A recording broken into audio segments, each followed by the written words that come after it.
Coming to you from the home of Franklin's finest, this is the APB Podcast. Here now is Franklin Police Public Information Manager, Max Winitz.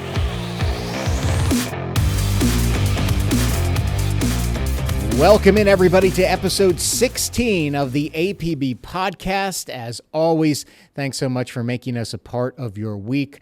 I, for one, am very excited about this week's topic because we are talking about Kobe. Not Kobe Bryant, not Kobe beef, but Kobe, our drug-detecting chocolate lab here at the Franklin Police Department. The dog has been on the job for about a year and a half now, paired with Officer Connor Jones. We're going to be talking with Officer Jones about his relationship with Kobe and just how much of an asset the dog is to this department and to the community. Now, what is unique about this episode is that Officer Jones is undercover. If you remember, several weeks ago, we focused the show on our Flex unit. It was titled The Undercovers. This is the elite intelligence unit here at the Franklin Police Department. Well, Kobe is paired with Officer Jones, who again is undercover. So what's unique about this episode is that there will be no video component to the interview with Officer Jones. If you're watching on our YouTube channel, you are just going to see a still image, the duration of the interview with Officer Jones. That still image is going to be of K9 Kobe. So don't be alarmed. There's nothing wrong with the production of this particular episode. It's just because Officer Jones is undercover. It's going to be a great conversation. We're going to learn all about Kobe and learn exactly what he does for this department. So you're not going to want to miss that. That's coming up in just a couple of minutes. But first, let's get to the news.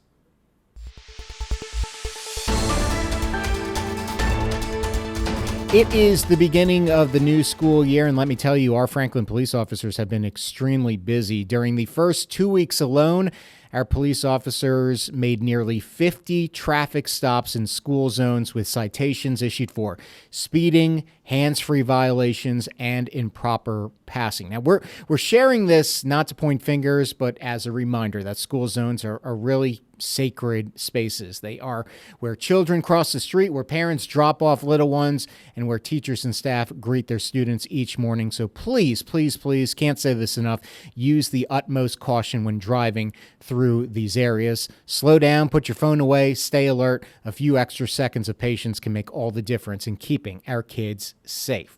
In other news, we want you to mark your calendars for September 24th, Chicken Cops Conversation. That is the recipe for a great evening at the second annual Chicken with a Cop event. This is your chance to meet the men and women behind the badge, ask questions, or just share a meal together. No foul play, just good chicken and great company. Wednesday, September 24th, 5 p.m. to 7 p.m. at the Chick-fil-A location in South Franklin. That's 2016 Columbia Avenue. We will continue to send out reminders as it pertains to this event on our social media channels over the next few weeks.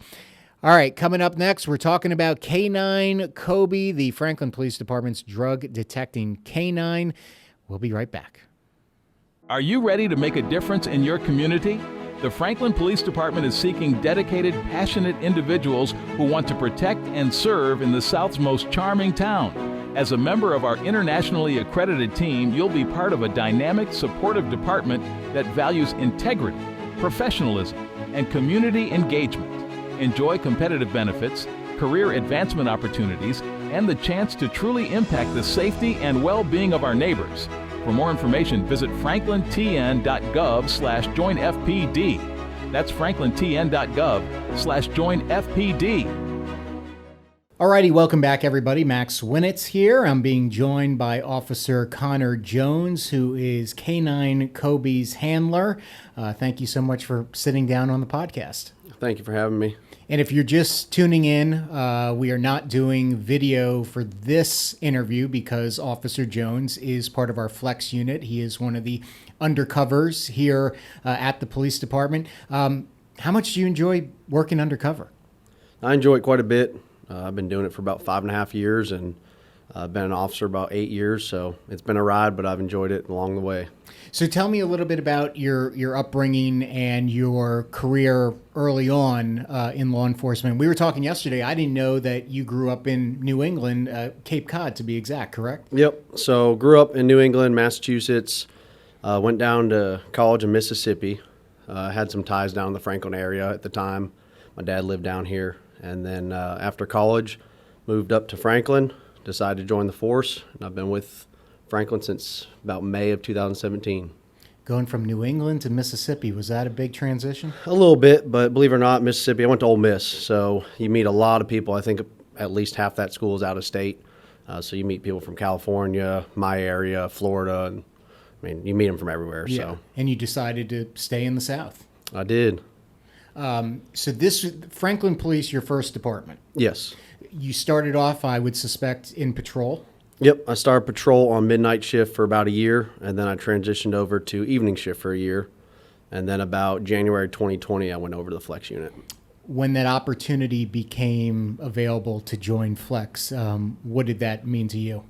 It was a big step in my career. I was a very motivated young officer, always wanted to stay busy with, police work and essentially catch criminals and get drugs off the street. And it's kind of led me where I am now and having K-9 Kobe. So, What led you to a career in law enforcement? Any family members have that background? my uncle was a federal air marshal. He's retired now. He was in the military prior. I thought about joining the military when I was younger, decided to go a different path, wanted to have more of that being able to come home at night and live that quote-unquote normal life, but still be able to do that style of work. So that's kind of what led me to the police force rather than the military. And in your mind, what is so great about working in this city and for this city? It's a great area. Like I said, my father's back and forth in this area for 20 years now. And so before I went to Ole Miss for college, I visited Franklin. Loved the area. I thought there was a lot to offer. Kind of had that young mindset, I want to live in the South. Never really knew for a fact if I was going to be down here. But went to Ole Miss. My father lived here in Franklin. This is a great city. There's a lot going on. It's just south of Nashville, so you're not in that big city. But as you know, Franklin's growing tremendously. So Yeah. So I know through our conversations, you're a big animal lover. I know that prior to a year and a half ago when Kobe came on board, you were somebody advocating, really pushing for this department to get a K-9, which we had in the past, but not for a couple of years, a little bit of a hiatus there. Tell me about just your love for animals and why you did want a dog or to work with a dog so badly. Well, kind of best of both worlds. One, I've always loved animals, loved dogs. Right now, I got 4 dogs at the house, including Kobe. So I stay pretty busy. Before Kobe, had 2. Had a German Shepherd, rescued a Belgian Malinois from a rescue that's in this area. Always loved training dogs. Actually, when I joined the police force, I said in my interview I always wanted to be a canine officer. Had the love for dogs, loved what I thought what police work was going to be, and I wanted to put it together. As I joined the Flex unit, which is, as you know, it's essentially an intelligence crime suppression style unit. You deal with a lot of people that use narcotics, abuse narcotics, sell narcotics. And so I felt like there was a strong need for the dog because the clientele we deal with, they don't always give consent or whatnot. And so if you're trying to combat drugs to the best of your ability, it was nice having a dog to be able to help us out with that. So take me back to March of 24 that Kobe came on board? Yeah, I brought him home February. He had been trained for several months, and then he actually came home with me in March. When you found, going back prior to that, when you found out, the chief says we're going to get a K-9, you're going to be paired with the dog, what sort of emotions were you feeling at that time? I was excited. Like I said, I love police work, been doing it for about 8.5 years now. I always wanted to work a dog. I love dogs. And so I said, hey, what's better than having a dog at work? I spend at least 40 hours a week with them. With our job, obviously, it's always more. But it's great having the partner in the back and being able to live both lives. And Kobe came from I don't want to say a company. What is the correct word? So organization? he was bred up in Iowa. Okay. There's a dog trainer and breeder that likes to push out working dogs, focuses on that working dog lifestyle.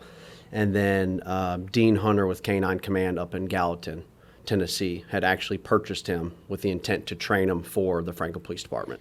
And Kobe has brothers, sisters, cousins, you name it, that are also paired with law enforcement agents. I remember one of his, what was that, a sibling of his who's up in D.C. somewhere. I remember I sent you a photo of him because somebody reached out to me. Yeah, so his brother is actually, one of his brothers is up in Gallatin. Okay.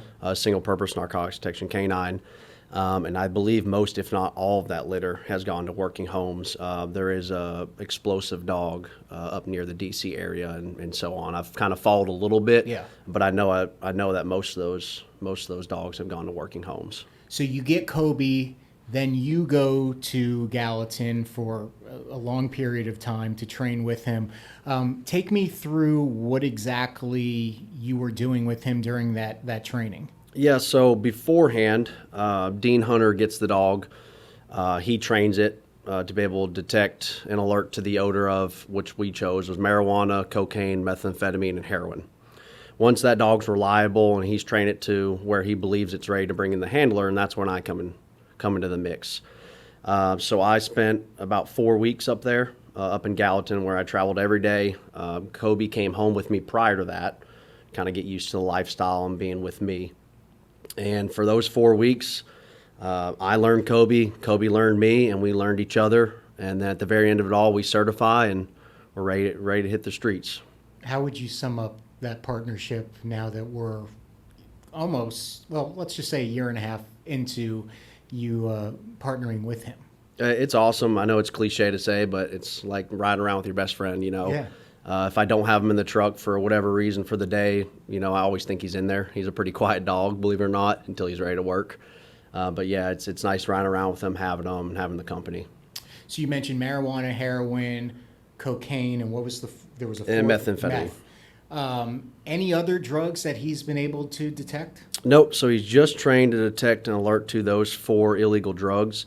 A lot of people, this is kind of a side rant, but a lot of people think that the dog is trained to detect and alert to the presence of those drugs, but it's actually the odor.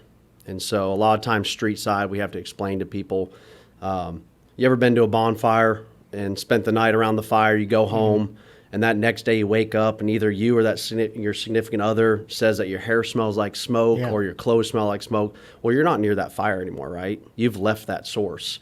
But your clothes, your hairs, they've all taken in that odor. And so that's how the dog works. You know, a lot of people say, hey, your dog found those drugs, sniffed those drugs. Well, not necessarily. He detected the odor of it. So whether it means it was in there right at that moment, or it's been sitting in the car, or it baked into the seats or whatnot, that's how a dog works, is they pick up on that odor. Wow. So take me through a typical day, the two of you. You come into work, and what happens after that? Usually we start the day with a little bit of playing at the field across the street. I throw the ball to him, just take that little edge off. He's a very, very high drive working dog. He enjoys working. I don't think he could ever work too much. Throw the ball a little bit, come to the office, take care of our flex duties, and that entails it always changes, but it entails quite a bit. And then we'll go out when we have the time, and we'll hit the streets. We'll try to intercept illegal activities, drug activity, shoplifting, fraud. And then if need to, we'll deploy Canine Kobe. And if I believe through my training experience and certification that he alerted to the odor of one of those illegal narcotics, we'll conduct a search of the car and see where it leads from there. So what does he do to alert you? Take me through. If you pull over a car, you are detecting some sort of narcotics in the car. Tell me exactly what he does. So that's where it gets unique. So the dog's been trained, I've been trained, and we've been trained. And so a dog needs to be reliable, repeatable, and predictable, the behaviors. And so a lot of people see on TV, live PD, whatever it may be, they'll see a dog sit or lay down in the car, and they're like, oh, that dog's alerting. That may be part of the equation. That's part of the quote-unquote alert. A lot of times the dogs are trained to sit or stare or lay down at what they perceive to be as close as they can get to the source of odor. But there's behavior before that we as handlers pick up on that dog.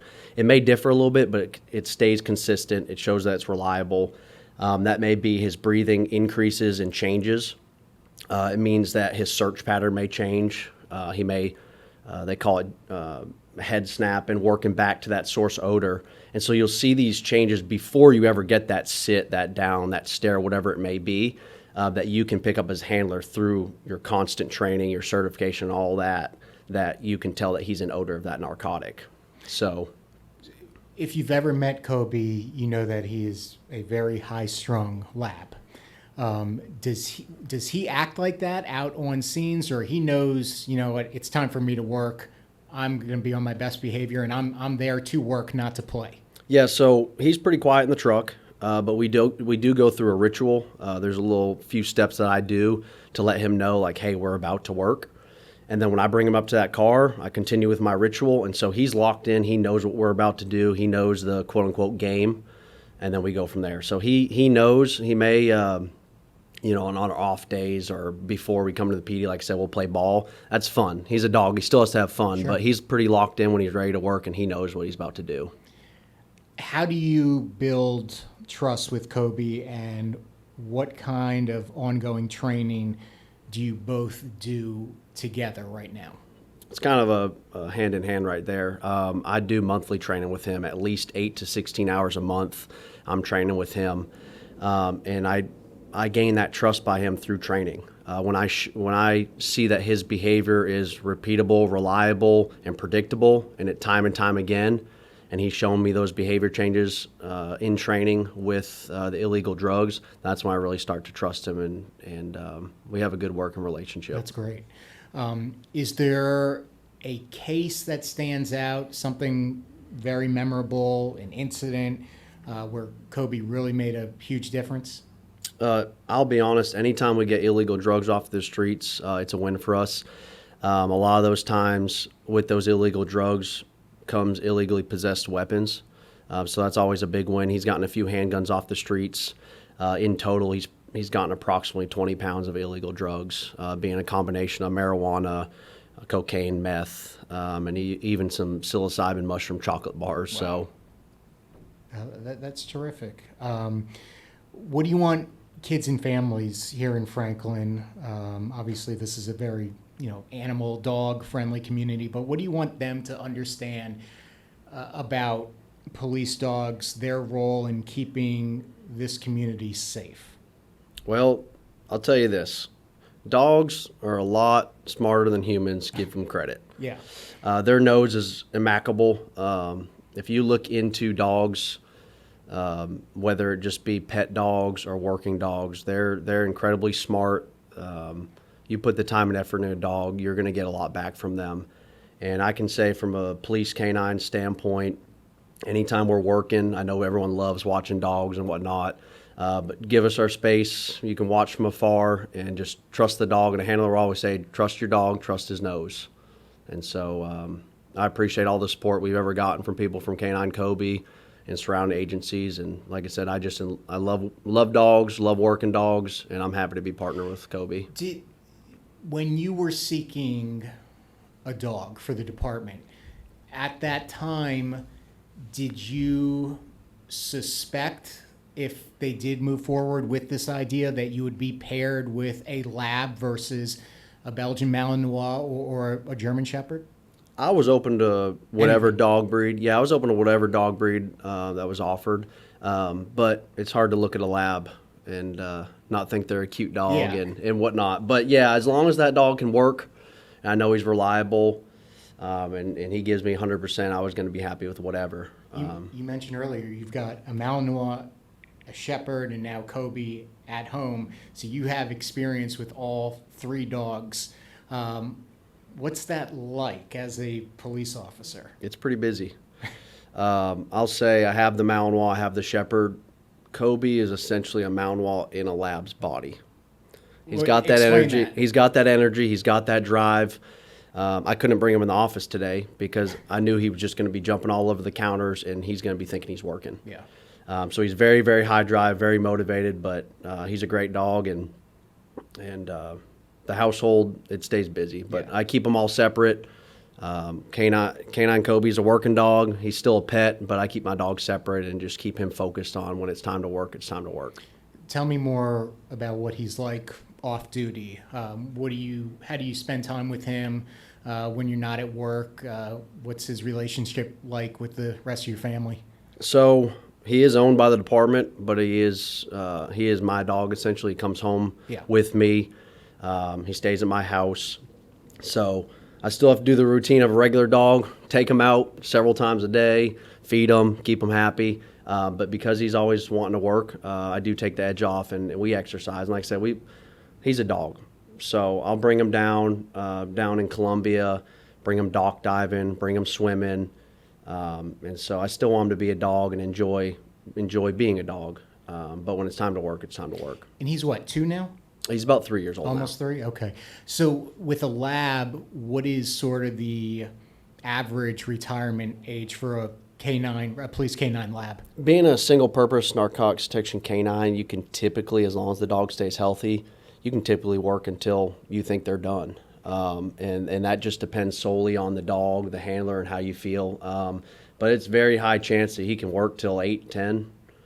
So, I mean, we're still looking at 7, 8 years with him, hopefully. What would you think if the department decided to invest in other dogs, whether that be another lab or perhaps the other breeds that we mentioned earlier? I think it'd be awesome. Franklin's a growing city. It's never going to get smaller in size. And I think having the ability to use a dog when you need it is very important. So I think the more dogs, the better.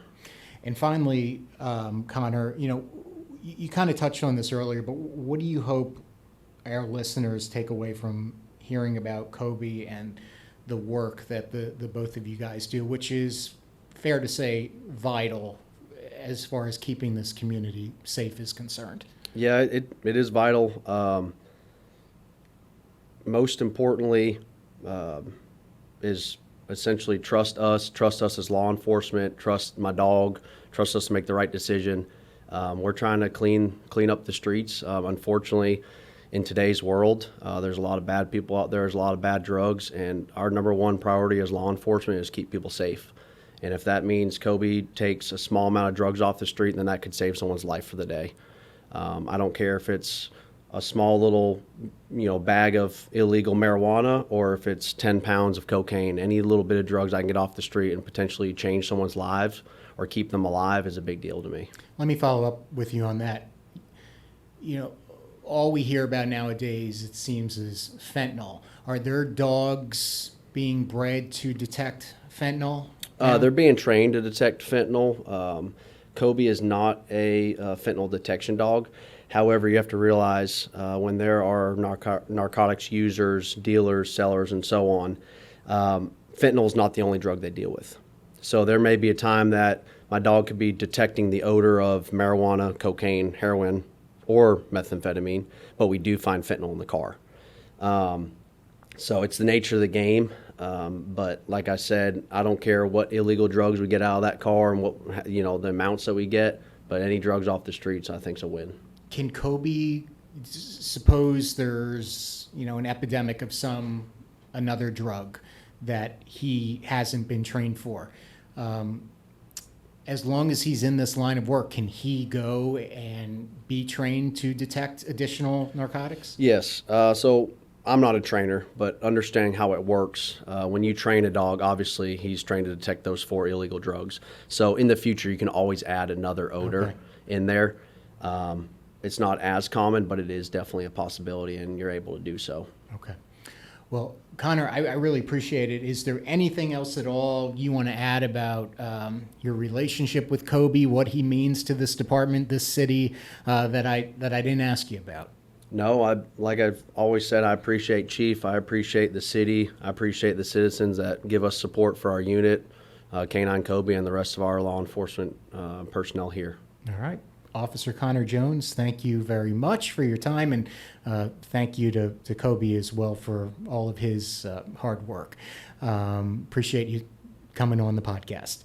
And that's going to do it for this episode. We will see you next time, everybody, and stay safe. Thank you.